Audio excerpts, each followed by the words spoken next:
welcome. Now I'm going to read the bio, which is it's exhausting just reading it. I don't know how you do all these things. You're a Wiradjuri man, leader at the Crawford School of Public Policy at the Australian National University in Canberra and the Anglican Diocese of Melbourne's Educator and advocate for the voice.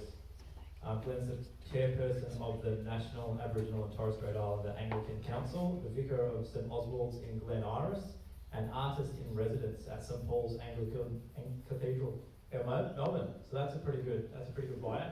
So please welcome up Uncle Glen to speak to us. And Glen's going to speak for around about 45 minutes, and then there's going to be time for a Q&A. And when we do the Q&A, I'll just bring this microphone around to anyone who wants to ask a question. Just be raising your hand. Just for your knowledge, we're currently recording this as well, so it's a public event. We'll be recording it, so you know that if you're going to ask a question, it'll probably end up on YouTube somewhere. So you have that in the back of your line. Over to you, Glen.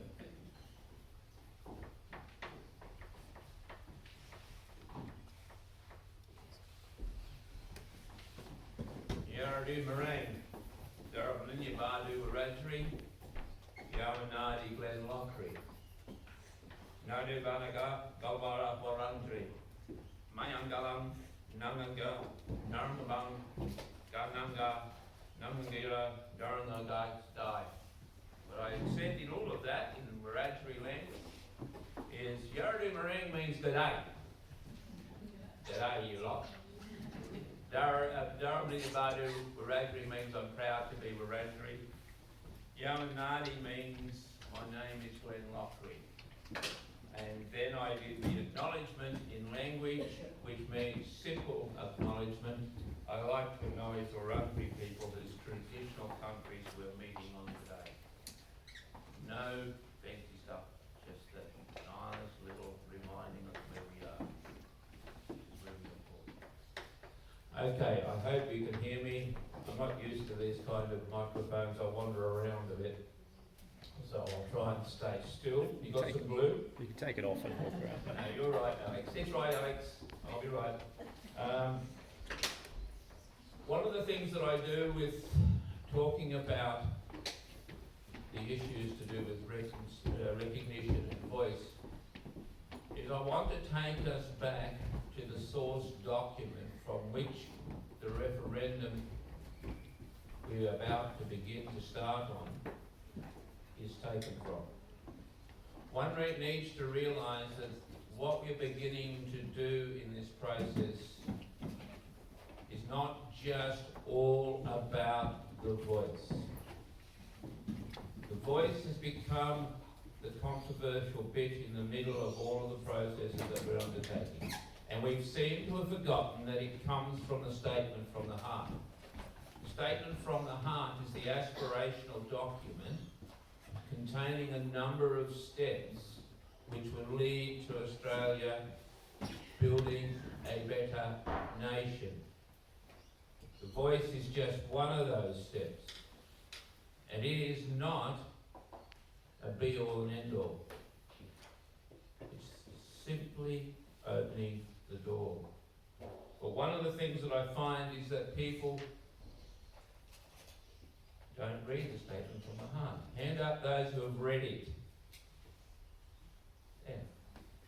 We don't read it, we don't know what's in it, and we don't know what it says. I'm concerned because I would have thought everybody would have had the statement from the heart at the bedside table sitting on top of the Constitution. So when you go to bed at night time, you read them both, but read the statement from the heart first, because if you read the Constitution first, you'll go to sleep. So the idea is that I want to make sure people know where what we're doing comes from, and why we're doing it, and what the motivation behind it is, so that we don't get into the oppositional binary of politics, which is where we find ourselves right at this moment. So what I want you to do in a moment is get comfortable. Put out of your head all the things you think you know about the statement, and you think you know about the voice, and you think you know about recognition, and just listen to the words of the statement itself.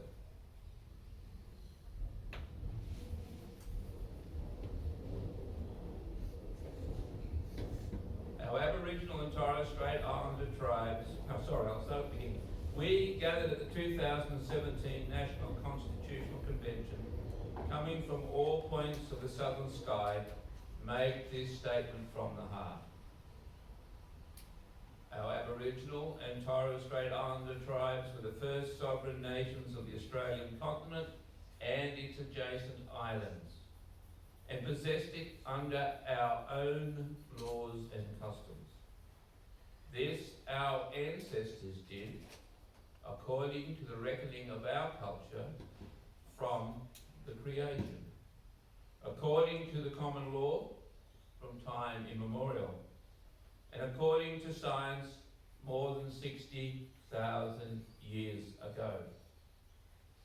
This sovereignty is a spiritual notion, the ancestral tie between the land, or Mother Nature, and the Aboriginal and Torres Strait Islander peoples who were born therefrom remain attached thereto, and must one day return thither to be united with our ancestors.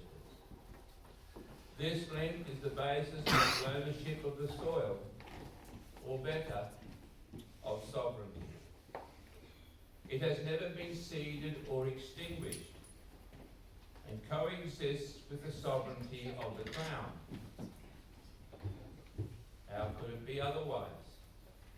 That peoples possessed the land for 60 millennia, and this sacred link disappears from world history in merely the last 200 years.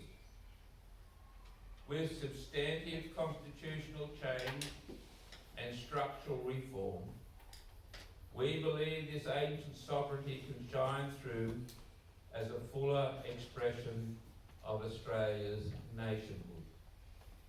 Proportionally, we are the most incarcerated people on the planet. We are not an innately criminal people. Our children are alienated from their families at unprecedented rates. This cannot be because we have no love for them, and our youth languish in detention in obscene numbers. This should be our hope for the future. These dimensions of our crisis tell plainly the structural nature of our problem. This is the torment of our powerlessness.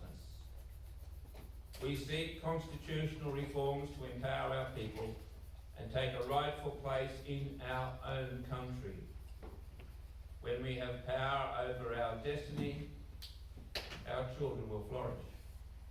They will walk in two worlds, and their culture will be a gift to their country.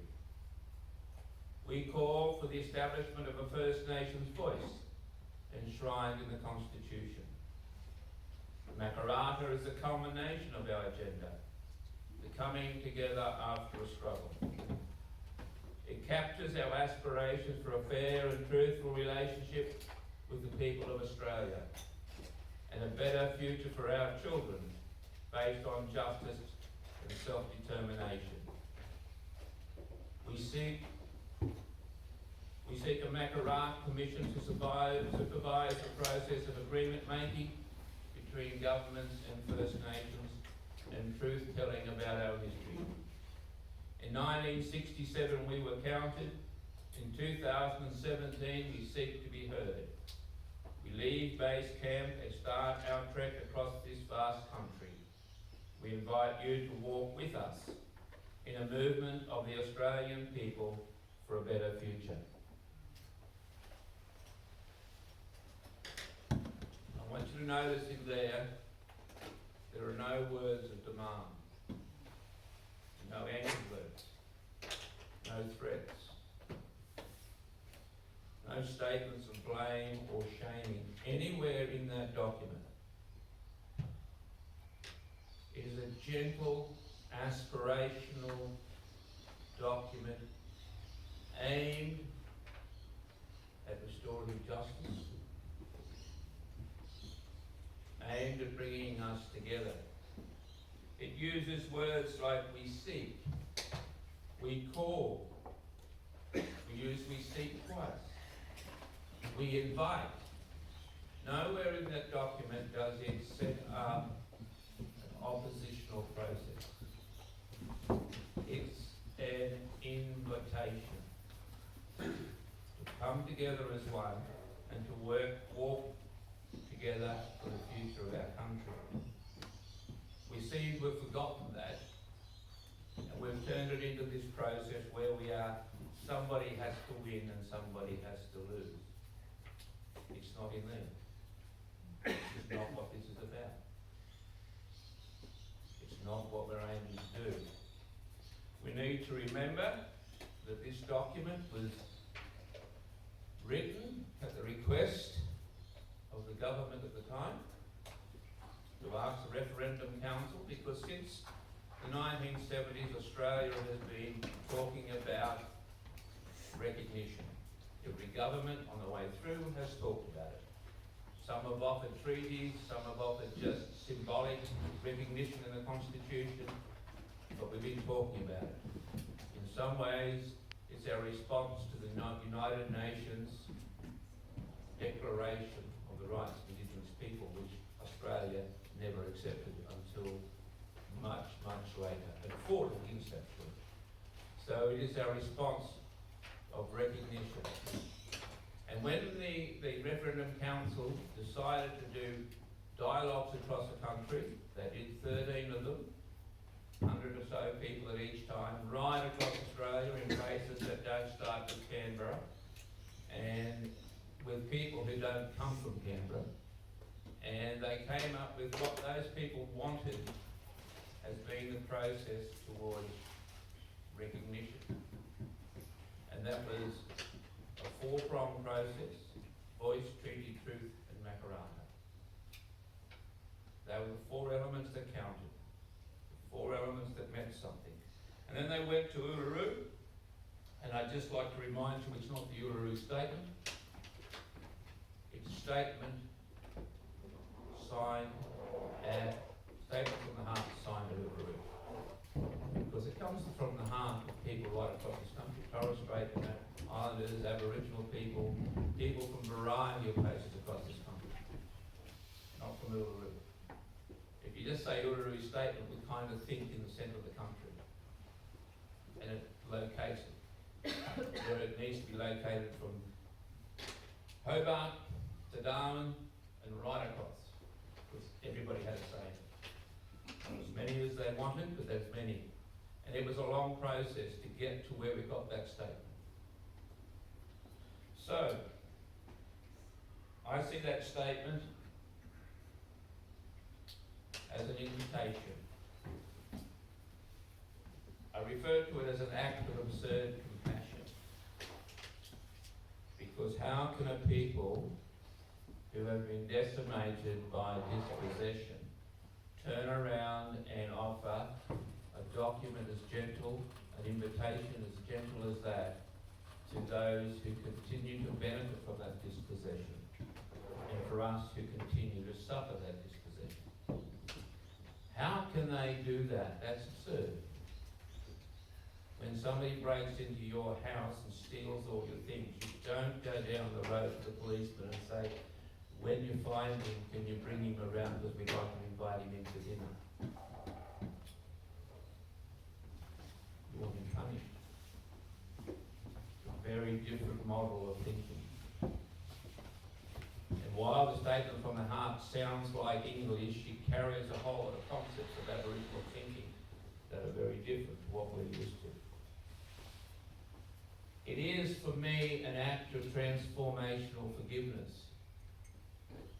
Aboriginal people are saying, and Torres Strait Islander people are saying, we know what happened. You know what happened. We're not going to blame you. We're going to invite you. We're going to build a process for forgiveness. We're going to do the appropriate steps of restorative justice to bring about a better place for us. It's powerful in its simplicity and its gentleness. But as you all know, forgiveness can only be real if you accept it. And you have to say yes.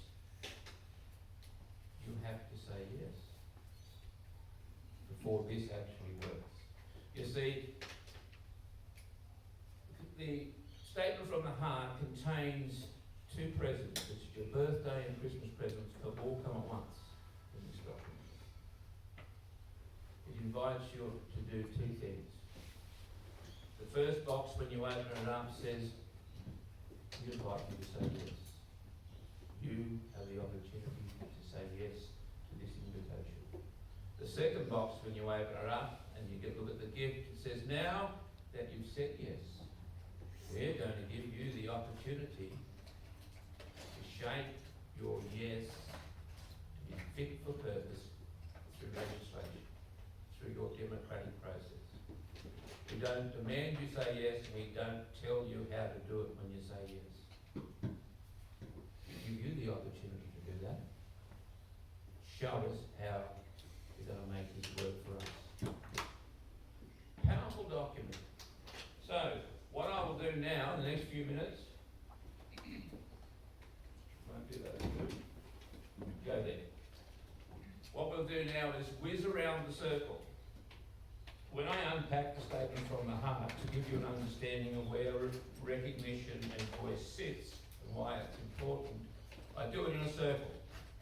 For Aboriginal people, we work in circles. If you want to do anything with Aboriginal people to make it culturally safe, circles are important. You know them as yarning circles, I call them listening circles. So there's 15 people in the circle and you're doing more listening than you do yarning. And you have to sit and take those things. Circles hold our medicine. They hold our healing. It's where we resolve our issues. It's where we discover how we're going to deal with what's coming ahead, coming down the road for us. It's where we hold our whole sense of being. Because you see, when you're on country, your country is everything that you can see from horizon to horizon. And that being a circle, from above to the ground, that also is a circle. You live always in this circle for which you are responsible under the custodial ethic of Aboriginal people. So we do this circle because it allows it, because Westerners are very linear people. Okay? That's why we have GPSs in the car that tells us how to get somewhere, because we just don't want to wander down the road and find it eventually. We want someone to tell us where to go. We're linear people. We start at A and we go to Z. I spend a lot of time with my daughter watching Sesame Street. A to Z. Z. And we want to know what A looks like. We want to know what Z looks like. We want to know where we're going. We want to know what it looks like. So when we get there, we can know we're here. Oh, we've arrived. And we want to know all the bits along the way, the risk management, so that we don't get distracted when we go. And when we get there, we go, great, that journey's over. We've done that one. It's like going on holidays, isn't it? Overseas. I did Europe in 3 weeks. That was a you've got to get into this, okay? There'll be a lot of jokes, some of them very bad, but they're there. But Aboriginal people don't do that. We do process. We wander. Because BCP, do you know what BCP means? Before Cook and Phillip. You couldn't walk in a straight line in the bush. Because there were lots of trees and rocks and rivers and cliffs. And if you walked in a straight line, you fell off the edge. Or you banged your nose. So you had to go like that. It was a process to get to where you want to do. We think in process. We make a start and then we see what happens next. And we follow it. We go with it. But we don't demand what next looks like. Okay? And while we put this process together, it'll be a wandering process. Over the next 7 generations. Transformational change takes 7 generations, according to my Canadian Indian friends. And they've been dealing with treaty for nearly as long as that. talking about. So we started this 3 generations ago. We've got 4 generations, 3 generations ago we started. We have 4 generations to go to finish it. Okay? Even the youngest person in this room may not be around to deal with treaty, with Makaraka, okay? We definitely won't be. Our job is to do voice. Then we hand it on to these blokes down there, and they do treaty.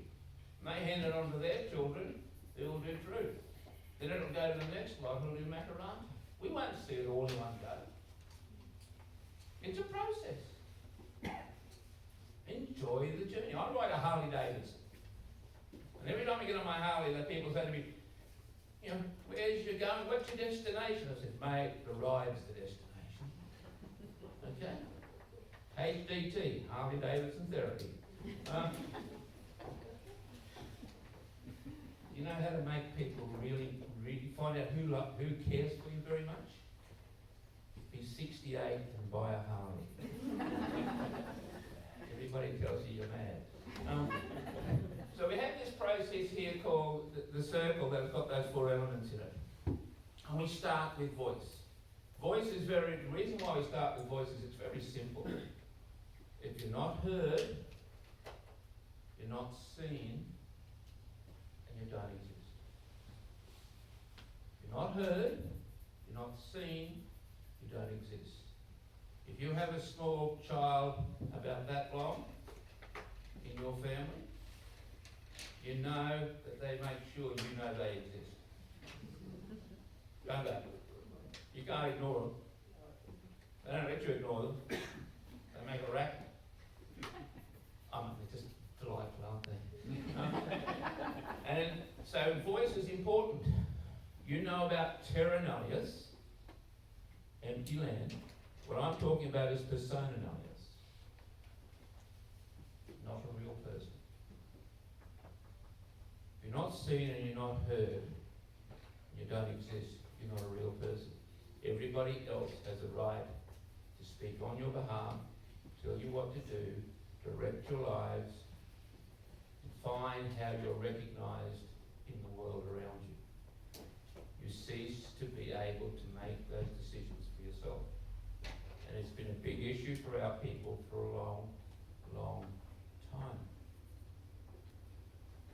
That we really don't have the agency about ourselves. A family went out to dinner, and there was mum, dad, 2 older children, and a 5-year-old boy. And they go out to dinner at the restaurant, fancy restaurant. The waitress comes up and says to the mother, and madam, what would you like for dinner? And she said, I'll have chicken salad, thank you. Dad and the 2 older children knew immediately what they were having for dinner. So when the waitress went to the dad, he says, I'll have the chicken salad, thank you. Went to the older 2 children, they said, I'll have the chicken salad, thank you. I'll have the chicken salad, thank you. And they get to the 5-year-old who's sitting on the chair, swinging his legs, you know, playing trains with salt and pepper and everything else that they do. And the waitress says, and what would you like for dinner, young man?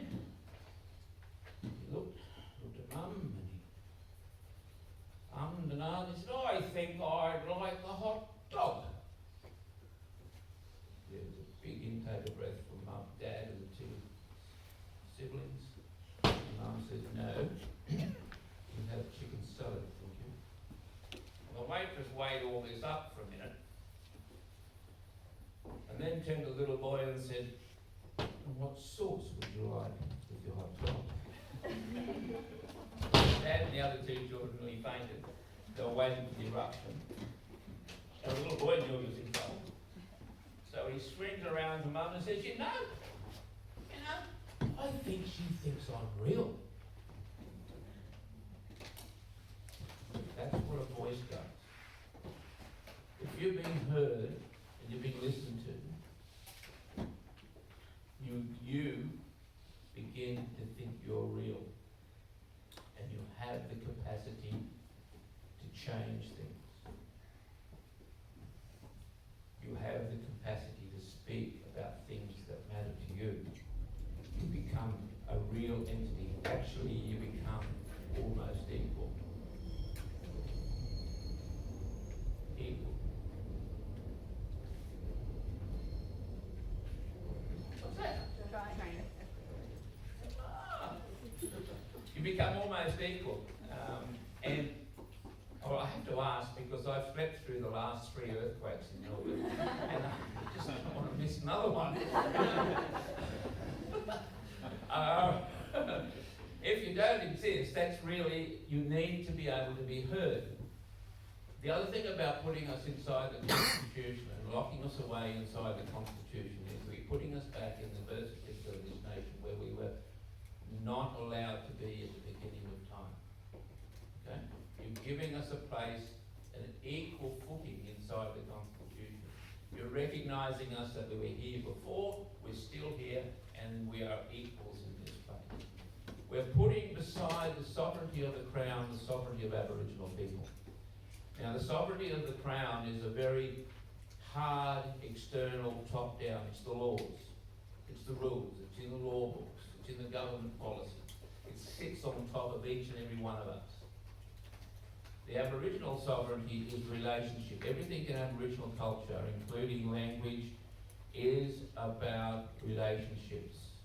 You put one word there and one word there, you get a meaning. If you shift the places of those two, you get a different meaning. And if you use those words when you're talking to an older woman, you have to be aware that it'll mean something different than it is talking to a young man. Everything's about relationships. Sovereignty is about relationship. Aboriginal sovereignty is internal and it's soft and it's relational.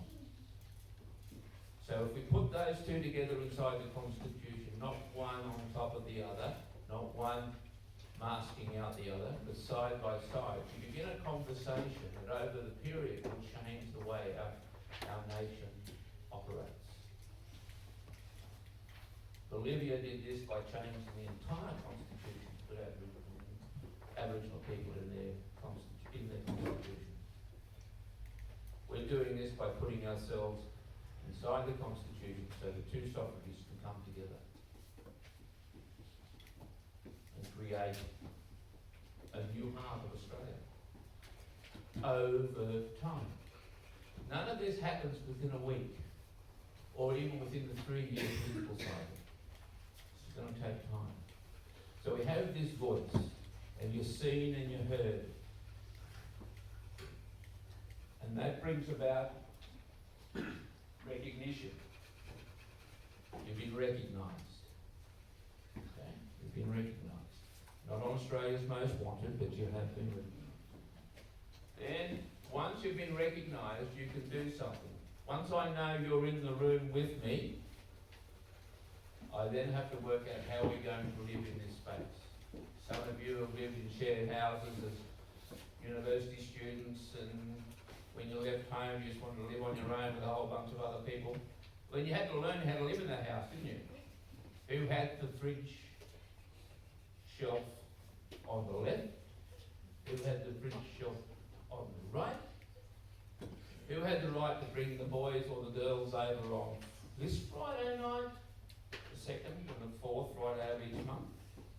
And you had the right to do it on the first and the third. You had to do all that stuff, didn't you? You had to come to an agreement how you live in that place together. So once we recognise that we are both here in this place, we have to recognise how agreed that we're going to have to come up with a process for us to live together. Who gets access to what was here before? Who maintains the rules and the laws? How do the two lots of rules and laws work together? How does it come together as one? It's an agreement. You go into partnership in business with somebody else, you have an agreement. And that's what a treaty is. Treaty is simply an agreement that says, this is how we're going to work together. Over the years, we've talked about a treaty as a bit of a, this wonderful thing that's going to save us all. No, it's not. The constant failure of treaties that have been in places and other places tell us that it takes a lot of work to make a treaty work. And by putting us in the Constitution first and recognising us, gives us the beginning of a foundation on which to build a treaty. You see, you can't do a treaty with somebody that doesn't exist. And if you do, you hold the power, they have none.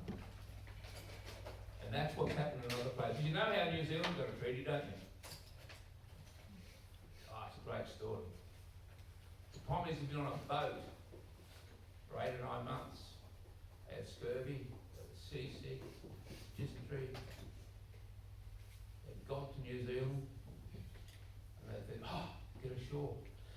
Got on a boat, they go to the shore, and when they get off the shore, off the boat, they look up and there is the entire New Zealand All Blacks waiting for them. And they said, we'd like a treaty. They got a treaty. The Pommies have been trying to beat them at rugby ever since. Treaty is that place. That's not a real story. Don't go and tell your kids that. That's just what I make up. Treaty is that place where we come together to agree to be here. And it's something we have to work at, not just a document we write between Monday and Friday in 1 week. We have to work at the process of developing a treaty together and what feels comfortable and right. And that's conciliation. And we've never come, despite our national anthem saying we are one and free, we've never actually been that in this country. We've never actually been that. We got the vote in 62, we got counted in the census in 67, we're still not one. This process, which is your job, will be what we need next. Getting to conciliation. Once you've got conciliation, once you know somebody exists, you've heard them, you've seen them, and then you decide that you're going to work together, then you get down to the bottom with this truth. Truth telling in Australia tends to be us black fellas getting up and taking our clothes off and showing all the scars. Okay? And saying, you did this to us. You did this to us. That's one part of truth telling, telling the story of what happened leading up until now. But let me tell you, some of the worst stories I hear about that process doesn't come from Aboriginal people. It comes from people your age, slightly older people, who've heard stories from their grandfather and their great-grandfather, and who've carried those stories all their life, and they come up to me to say, I want to tell you a story. They want to be heard. Okay? They want to have a voice. They want to tell you what they've been carrying for 70, 80, and 90 years. Each of you, within yourself, carries what I call the colonial memory, which is the bird in the saddle. The thing that says, how did I get to be privileged in this country when other people were destituted and lost what all they had?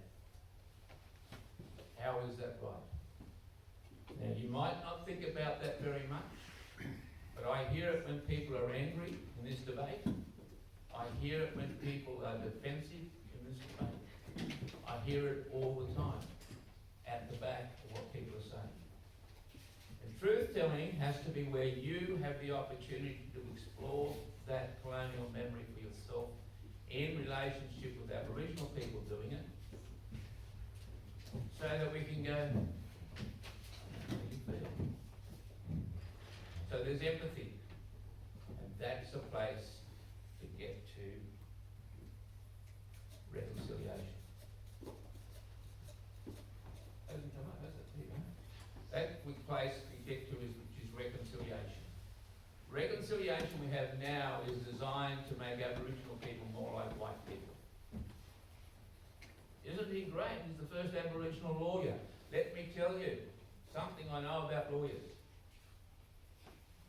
About 64,996 years ago, we only got to be 65,000 years ago, there was a lawyer. There was a lawyer. We've had Aboriginal lawyers from the very beginning of our days. We've had Aboriginal teachers from the very beginning of our days. We've had Aboriginal doctors from the very beginning, 65,000 years. but we want to make us more like you, be doctors, lawyers, teachers and such, just like your model. Maybe it should be that you blokes need to come and learn how to be doctors, lawyers and teachers like us. That could be interesting. This is truth telling, is where we actually get to that stage of coming together and having empathy and being real with each other. And going, you know, I know how you feel. We have a lady in our church who's 86, 87, and she'd often said to me, my grandfather was the one that got the farm, had the farm first, and I always wondered what happened to the people who were there before he got the farm. And when she sat down and she spoke to a couple of elders that I had come to the church, and they sat down and had a chat and a big hug and all the things that go with telling those stories, because the two of them together understood each other's stories. And there was reconciliation. Okay? And the last thing, once you've, now we're here, once you've agreed to work with us, and we've agreed to work with you, once we've reconciled to a level, we get to the next one, which is Makarata. And that's that wonderful Disney movie concept that you hear about, coming together after a dispute. You know? You can watch those Disney movies where for 2 hours in the Disney movie they chased each other around the bush, bashed each other, yelled at each other, screamed at each other, fought with each other, and they get to the last two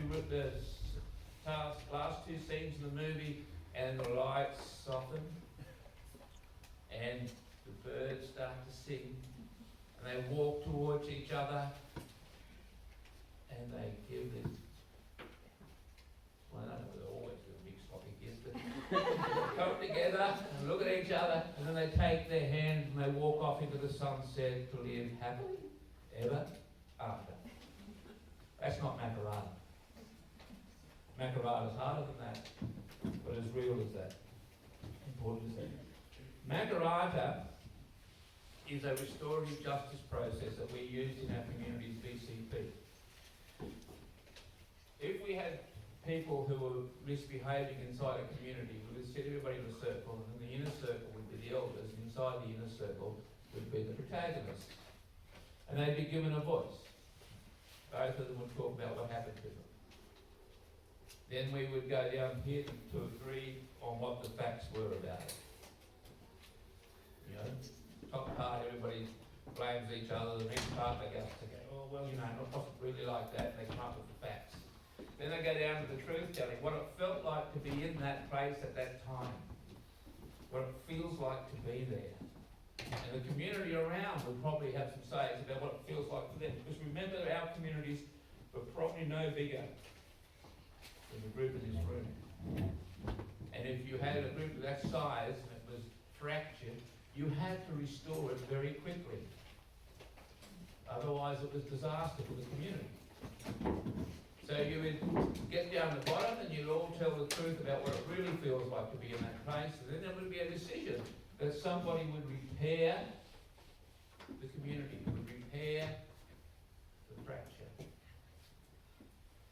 Makarata is about reparation, but not reparation as a punishment.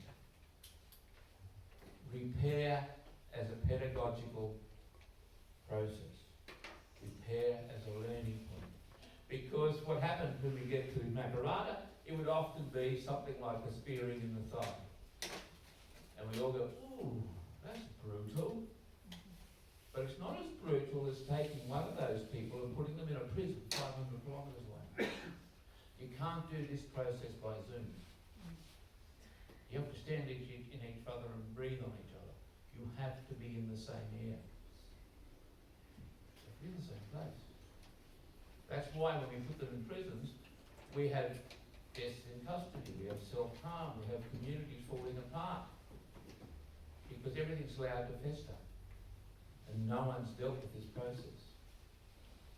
Not that I'm recommending that we do spearings in the thigh, but the concept metaphorically is what we should be beginning to look at to deal with some of those issues within our community. But once you have the spirit of the thigh, you learn something really important. There is no I in mob. Okay? It's M-O-B. It's about others. No I in mob. So you lose your narcissism. Because you have to rely on everybody else in that community for the next 6 months or so, while your leg heals, to eat. Because you can't catch a kangaroo when you're hopping. They hop faster than you. So you have to rely on everybody else. And even the person who put the spear in your thigh has to help, has to be a part of this process.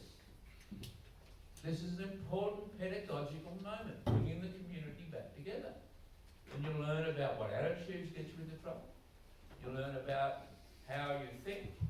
It's an important process.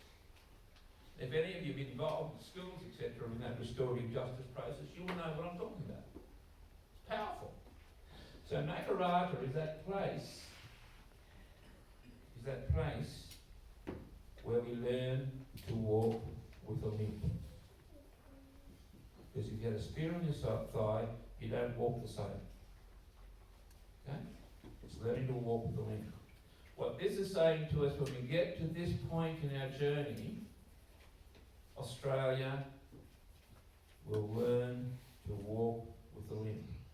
Not as punishment, but as a pedagogical process of learning how we should be in relationship to others. It's a very different concept in this kind of either the Disney concept or a punishment concept. It's not. It's about reparation. It's about fixing. And when I work, usually, you guys have been good, but usually when I use the word reparation, everybody goes like that. Put their hand over their wallet. They think we want to take the money. No, it's not about money. It's about a process towards repairing our community. There was a bloke in the Bible, for those who remember the Bible, called Jacob. Now Jacob ripped off Esau and took his birthright. 25 years. He took off into the bush. He got lots of wives, lots of children, lots of animals. He was successful and rich. How you can do that with lots of wives, I don't know, but he was rich. Oops. I won't get coffee, will I?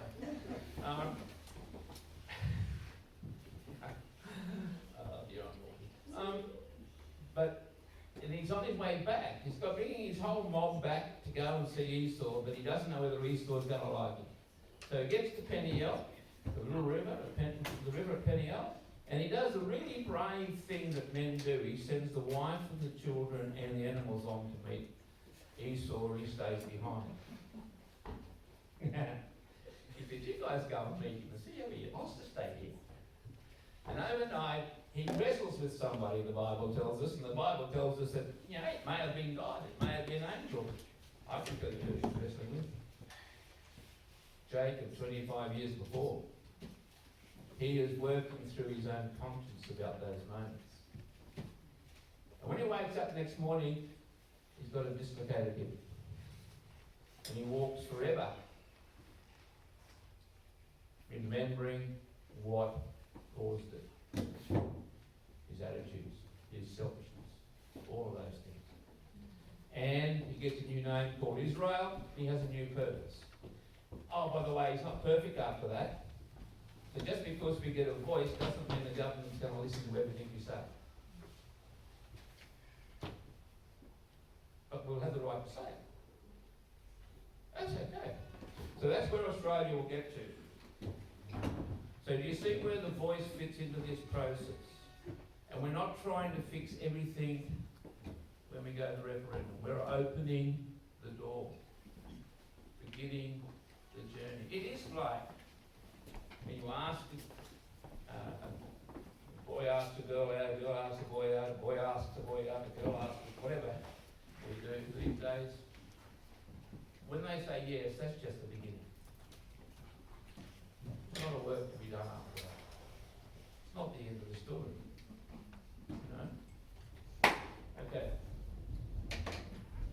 Now I'm going to fly through some things now about what the frequently asked questions, and you can tell me whether, at the end of it, I'll give you the opportunity to ask some more questions. What is the referendum? The referendum is about constitutional recognition, and the voice is the mechanism by which we will recognise the constitutional recognition. The voice is the mechanism. Constitutional recognition is a significant act. That makes sense? This is what we're voting on. The three things that we put in section 129, I think it's going to be called. And one is that there'll be a voice. Then there'll be, that voice will have the right to talk to government and executive government on matters that relate to us.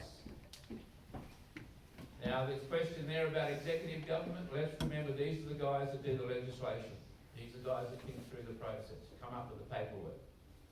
It would be silly just to let them do that without us talking to them first, if it's an important issue for us.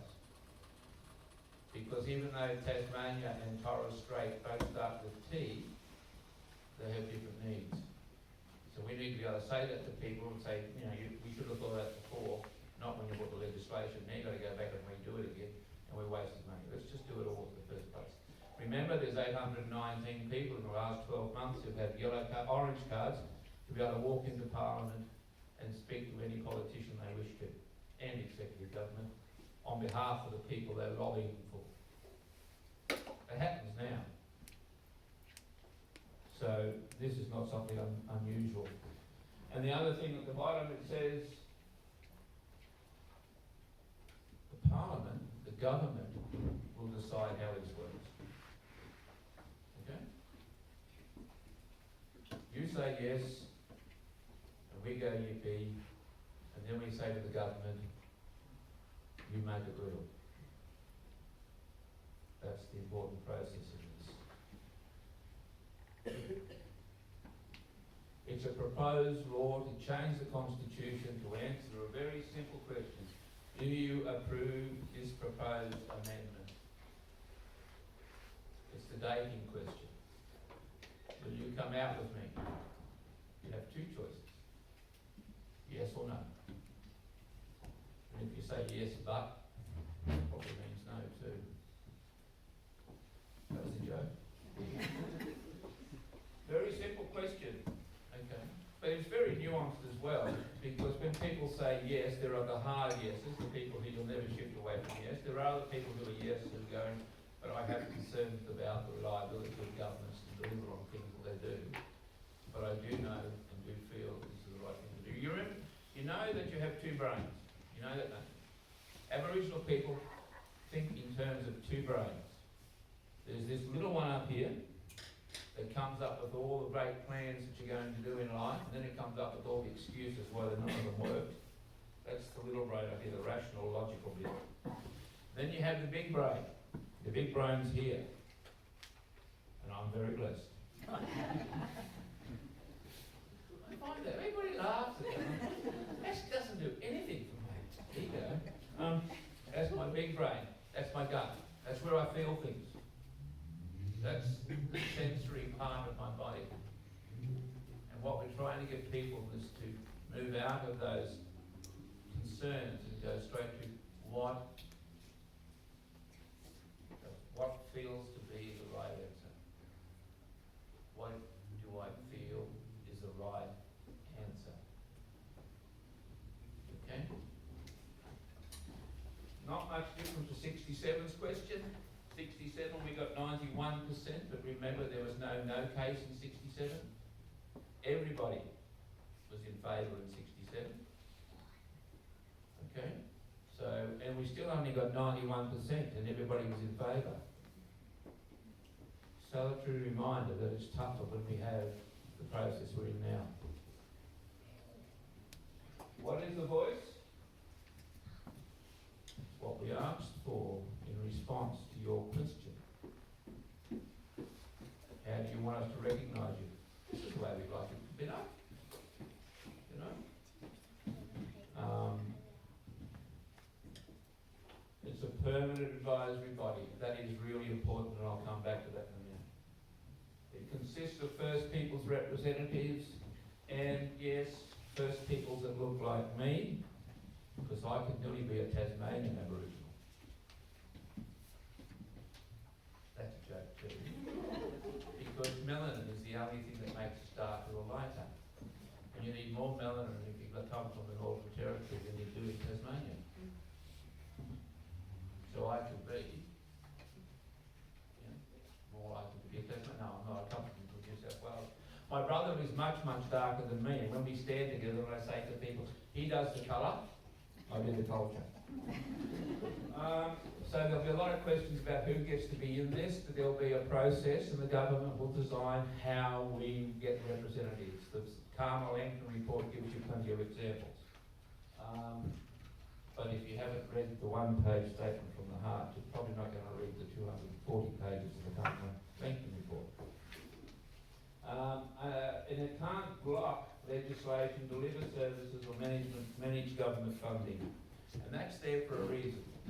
Because the 5 organisations we've had before to look after Aboriginal people have died because there is supposed to have been mismanagement of money and of activities. So we said, no, we're going to leave. We're not going to touch money anymore. We're going to leave it to the people who know how to handle money. We're going to leave it to the government.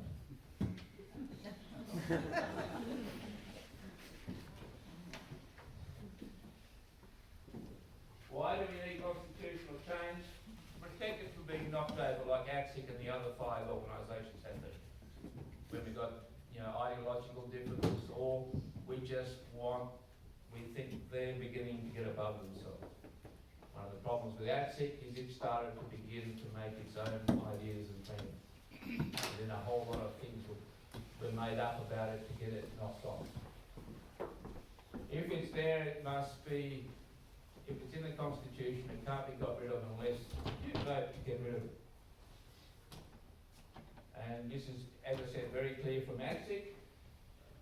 And one of the very important things is that it allows us to concentrate on long-term planning. We're not fearful of the electoral process. We can start to plan long-term. Most of the systemic issues in our communities are systemic issues because they are maintained by government failures and the constant change of people's policies. We can hold that stable for a period, we can resolve some of those issues. If you have a good business, you haven't been planning for 3 months. You've been planning a 3-month plan, a 12-month plan, a 3-year plan, a 5-year plan. You know where you're going. Why do we need to establish a First Nations voice? What will it achieve? It's an important step in acknowledging and addressing the wrongs and ongoing harm. Just the beginning of that process. It empowers our people to speak about matters that relate to them. One of the problems for many of our people is that we're not, and you will notice this, we're not comfortable talking to large groups of non-Indigenous people. And we have to bolster ourselves up and then we sound loud and angry. But we're not necessarily loud and angry. I could bring some very articulate Aboriginal elders into this room, and because there are 50 of you, one of them, they will struggle to tell you what they really want to tell you. Because in our mind, I have a fragility meter, which says how fragile are this mob in front of me, and how much truth can I tell them before they put me back in the mission. Okay? This is a process, and for many of our Aboriginal elders, that's an issue. And when we do try and say what we have to say, we have to build ourselves up, and then we sound, I get told I'm angry all the time. Nobody says I tell bad jokes. You can't see that down there, but is anybody here 13 or 14 years of age? Or thereabouts, close to? Could you imagine such a person being in solitary confinement for 45 days, 22 in succession? That happened in Queensland this year. It'd be awful. You couldn't do it, could you? No. child, as a young person, I had to do it for an afternoon, and it nearly sent me bonkers. Imagine them doing it for that long, it would be crazy. But this is what we do to our kids. Queensland, under the new bail laws, if you're out of your house as an Aboriginal kid after 9 o'clock, and say for example, one of the rules is you're not allowed to be out of your house after 9 o'clock, and you do get found out of your house, you go back into remand and you stay there until your case comes up. And you might be 13 years of age or 12 years of age. 22% of that group that have been suffered under that process have been our kids, and we're 7% of the population. The remand laws in Victoria means that if a woman gets picked up for a minor offence, shoplifting, she goes into court, into remand until her case comes up, which means she loses the kids, or loses the house, loses the job. Not terribly effective, really. We have to deal with some of those things, and they're the kind of goals we hope to do so. Do we need more detail? Okay, who's married here? Gee, they're all great. How long have you been married, man? 61 years. 61 years, okay. Sir? 61. Yeah, I know, I'm going to ask you a question. You don't have to copy her, but I think I already know how this works. So did you know all the details when you married a good lady 61 years ago? No. No, of course you didn't. She helped you learn them on the way through. You know, I didn't know a lot when I got 1 minute. 1 minute, I have the, no, wait. What I'm talking about there is if you don't know the details, you'll learn them on the process. And anyway, the people who are doing detail are the people who are asking for it, politicians. We do a heads of power on the Constitution, then we take that Constitution and get it legislated, and then we check it out at the High Court. Tax law, you can't see that very well, but in the tax law in the government, in the Constitution, it says taxation, but so as not to discriminate against states. That's all the tax law is in the Constitution. The details have been added later. Will it rule by race? No, that boat floated BCP. That went a long time ago. Australia was built on race. There is no doubt about that. Immigrants, they come here and you benefit from Australia, you benefit from the dispossession. Do all First people support the voice? No, but 83% do. I have a new slide for this somewhere. But 83% of Aboriginal people do. 2.7% of the total population. 43% they say now only of non-Indigenous people, of the wider population, sorry, 43% of the wider population support the Constitution, the change. And if you take our 2.7 out of that, it looks pretty bad, doesn't it? Okay? Different experiences, different contexts, different places. Aboriginal people, if you've had your children taken away, I was with an auntie the other night who had a child taken away at 22. You probably don't have a lot of faith in governments. Okay? You've got kids in jail. If you haven't got a decent, you've got the 8-year-olds in Walgett who have all gone diocese because the water's crap. You probably don't have a lot of faith in governments. We've got 2 slides, okay? 2 slides. Remember that the statement from the heart is also includes Torres Strait Islander people, and they had their own sets of requests because they're a very different mob to us. They have a different experience of colonisation. They have a different set of issues. But they do see the statement from the heart as the basis on which they can get their 4 elements up. We'll go quickly through these because I think these are important. I'm sorry I've talked too long. We have Jim Price and Warren Mundine, the Conservative notes. They're neo-liberals, neo-conservatives who say that, you know, it's about you changing the way you live so you can benefit from society that you're in. And it's about getting economic benefit and you're growing up. As Jacinta and both Jacinta and Warren have written, they've got to where they are by hard work and determination, and they kind of expect the rest of us to do that. It is the idea of pulling yourself up with your bootstraps, but it's a bit difficult if you don't have any boots. Lydia Thorpe, the Progressive No. This is the one that gets the most publicity, and every time I mention her name, people go, oh.